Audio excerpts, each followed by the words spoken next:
The Tate Brothers have taken the internet by storm in 2022, and young men around the world have been captivated by the lifestyle and message they purport. But I feel there needs to be a distillation of some of their primary message, away from the distraction of the cacophony of noise and chatter around their online presence. Andrew and Tristan Tate have become the personification of a particular brand of masculinity that's attracting men around the world like a moth to a flame. They are feeding a vacuum that has existed in our culture for a very long time and showing the light to many people who are disillusioned by the weak social messaging from the woke left. Here are 8 key lessons derived from Tate Confidential about the most effective ways of developing indomitable masculine energy. Number 1. Unapologetic assertiveness in the face of resistance. I believe there's something that sets apart Tate from all other social media influencers, even in the men's self-help spheres. He outright refuses to cow down to the popular narratives, despite facing massive cancellation threats and pushback from his detractors. I have seldom seen a man stand his ground so firmly despite having bullets shot at him from left and right. This remains one of the greatest lessons that young men can take from Andrew Tate. A man is one who has ideas and has the ability and tenacity to then defend those ideas to the death. As Andrew says, if you have an idea and you can't defend it, you don't have an idea. A man that wavers and falls with every tidal wave is not a man, he's an NPC. He's like an AI-controlled video game character with no thought or agency of his own, and that is the greatest tragedy a masculine man can endure. Number 2. Ultimate responsibility for everything in life. Andrew Tate sometimes reminds me of the writer Fyodor Dostoevsky, who even when imprisoned in the Russian gulags during World War II decided to go through his life decisions and find out where he had gone wrong to land himself in this predicament. This is a kind of self-accountability almost never seen, but Andrew Tate's constant message and display of taking ownership over everything in his life is a testament to the strong masculine mindset. A man is not one who complains and externalizes his problems, but one who decides to step up and realize that it is ultimately he who is responsible for whatever is wrong in his life, and he is who can set it straight. To me, this idea rings extremely true and is reminiscent of Jocko Willink's idea of extreme ownership. Men around the world would do well to heed this message and start to take stock of where their life is going wrong. You will realize that no one is coming to save you, and you are the last person in the world upon whom the responsibility to set your life in order falls. Number 3. Having a strong network of vetted friends. Do you know why Andrew Tate lives with his cousin and brother instead of his wife or girlfriend? His answer to his has got me thinking. And there's a very cardinal masculine rule at the heart of it that drives this decision. Men are the most competitive when banded together in groups, and it is more important than ever before to have a circle of vetted and trusted high-quality men around you who always force you to be your best self.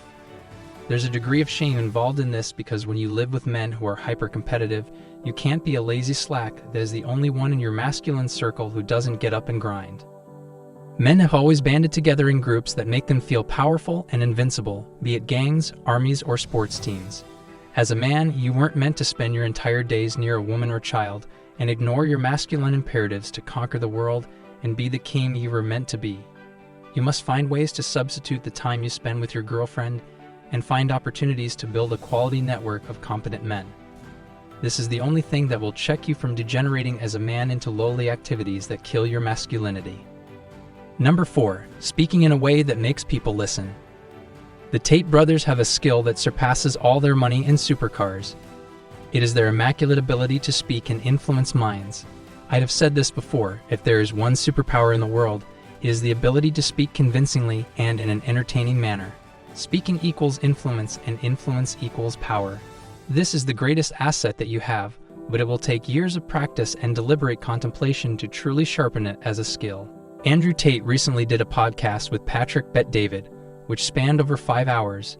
It was impossible to switch away from that 5-hour audio simply because of the compendious and effective way that Andrew is able to articulate his ideas.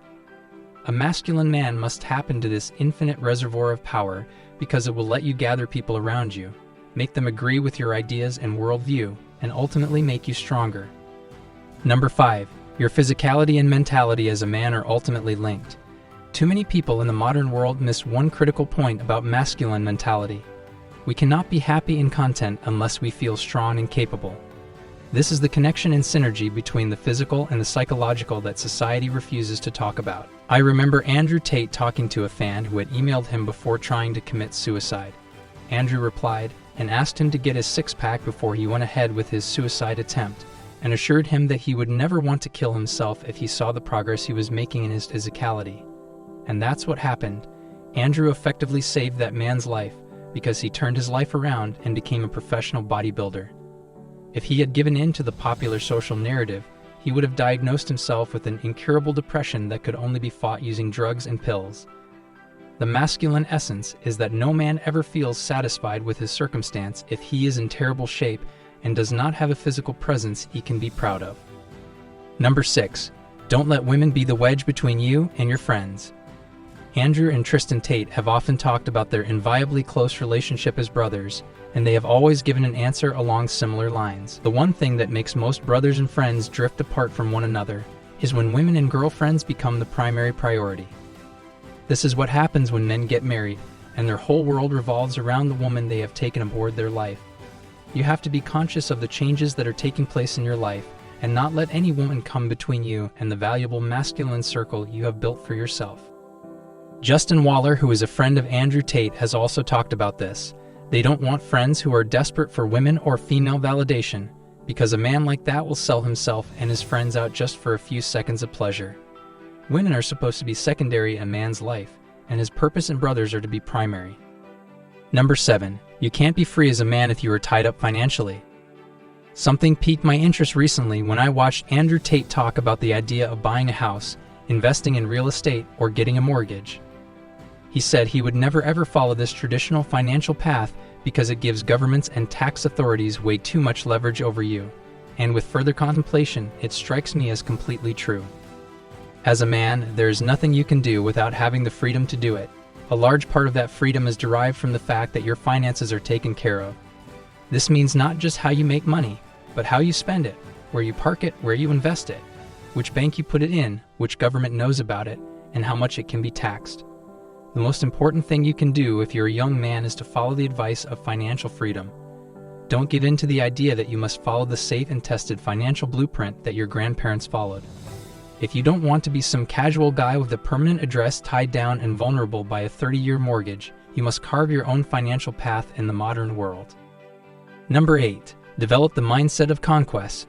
The conquest mindset is not something that should have to be taught to men, because competition and conquest are something that comes very naturally to men throughout our evolutionary history. Unfortunately, the modern coddled society has dampened this masculine fire to the point that most young men are content with living average lives and dying as average individuals. You must break free of these social dictates and streamline your daily life in a way that allows you to attack your goals with no hindrance. You must always be thinking about the next problem to solve, the next mountain to climb, the next business to set up, the next rep in the gym, and the next skill to learn. This is the masculine imperative, and this is the only way you will stand out from the crowd of mundane and ordinary men in the world today. These 8 key secrets of masculine energy are the distillation of Andrew and Tristan Tate's life experience and will help you become the 1% man that you have always wanted to be. If this message appeals to you, understand the sacrifice and discipline that goes along with this masculine endeavor, and pay heed to these 8 cardinal rules to help you do it. If you like the content you see on this channel, like the video and subscribe for more updates about leveling up as a man. Let the YouTube algorithm know the kind of high-quality life advice that the modern man is searching for. Stay strong and stay humble.